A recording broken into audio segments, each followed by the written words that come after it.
ওঙ্কার বাংলায় আপনাদের স্বাগত। সঙ্গে রয়েছে আমি শিল্পা। আসছি বিস্তারিত খবরের দিকে। দমদম দেবী নিবাসের আমরা কয়েকজনের শ্যামা পুজো এবছর 25তম বর্ষে রজত জয়ন্তী বর্ষে পা দিল। দক্ষিণ দমদম পৌরসভার 22 নম্বর ওয়ার্ডের এই পুজো প্রথম থেকেই তার ঘরোয়া আন্তরিক পরিমণ্ডল রচনার জন্য পরিচিত। এই পুজোর অন্যতম বৈশিষ্ট্য হলো সারা রাত্রি ব্যাপী পুজো হয় এবং সারা রাত জেগেই সেখানকার মানুষজন জেগে পুজো দেখেন ও সকালে ভোরে ভোগ খেয়ে বাড়ি ফেরেন। স্থানীয় বাসিন্দাদের পরিশ্রমে ও উদ্যোগে এই পুজো অনুষ্ঠিত হয়। পাড়ার বিভিন্ন রাস্তা জুড়ে দেওয়া হয় দীর্ঘ আলপনা। দেবী নিবাসের আমরা কয়েকজনের এবছরের পুজোর থিম বর্ণ পরিচয়।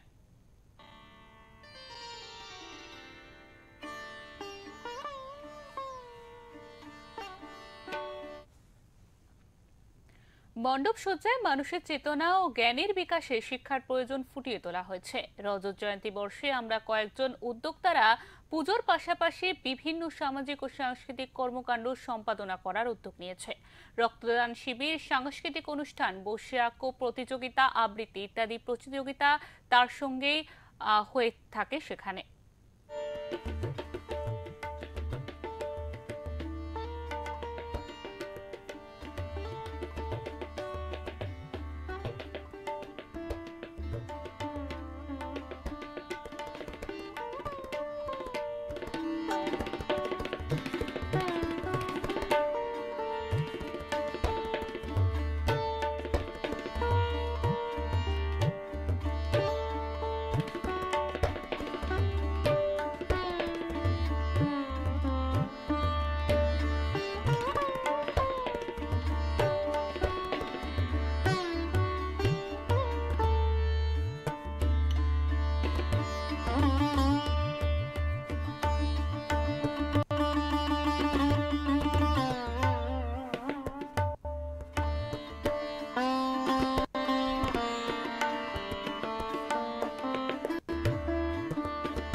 দীপান্বিতার আরাধনায় সব থেকে সুন্দর দিক হচ্ছে যত রাত বাড়তে থাকে আলোর রোশনাই তত সুন্দর হতে থাকে।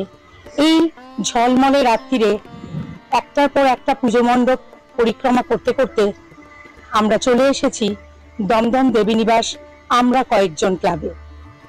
আমি পিয়ালি, ওঙ্কার টিভির পক্ষ থেকে এখন এই ক্লাবের কর্মকর্তা উদ্যোক্তাদের সঙ্গে একটু আলাপ করে নেব, একটু আলোচনা করে নেব যে আপনারা কিভাবে এই পুজোর আয়োজন করলেন, কিভাবে এই কটা দিন কাটলো। আর চারপাশ দেখে যেটা ভীষণ ভালো লেগেছে এই ভীষণ ছিমছাম ঘরোয়া পরিবেশ, একদম বাড়ির উঠোনের মতন এখানে আমরা আলপনা দেখতে পাচ্ছি। তো ভীষণ ভালো লাগছে যে এই আন্তরিকতার ছাপ এই পুরোটা বিস্তারে জানতে পারবো তাদের কাছ থেকেই।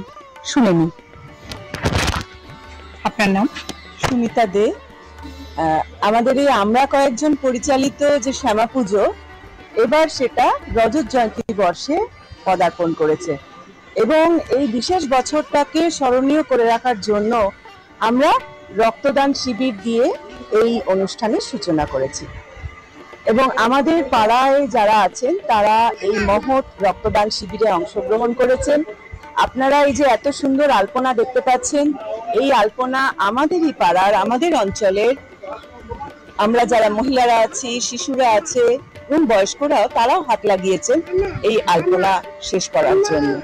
আর আমাদের যে মণ্ডপটা আপনারা খেয়াল করলেই দেখতে পাবেন যে এটা তৈরি হয়েছে বর্ণমালার আদলে, মানে শিশুরা যে অক্ষর দিয়ে তাদের শিক্ষা শুরু হয় সেই বর্ণমালা দিয়ে মণ্ডপটা সাজানো হয়েছে।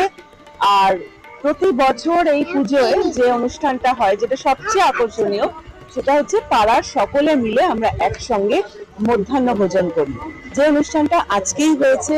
যা শুনলাম তার থেকে এইটুকু বুঝলাম যে পাড়ার 8 থেকে 80 একটা পুজোর সঙ্গে কিভাবে নিবিড় ভাবে জুড়ে যায়, কিভাবে অন্তরঙ্গতার সঙ্গে। কালী পুজো হয়তো এক রাতের, কিন্তু 3-4 দিন কেটে যায়।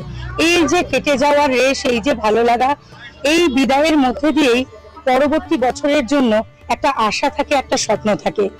চলে যাব আমরা পরবর্তী পূজা মণ্ডপে, দেখবো আরেকটা পাড়ার গল্প, শুনবো আরেকটা পাড়ার ইতিহাস। এইটুকুই রইল ওঙ্কার টিভির পক্ষ থেকে। আমি পিয়ালি।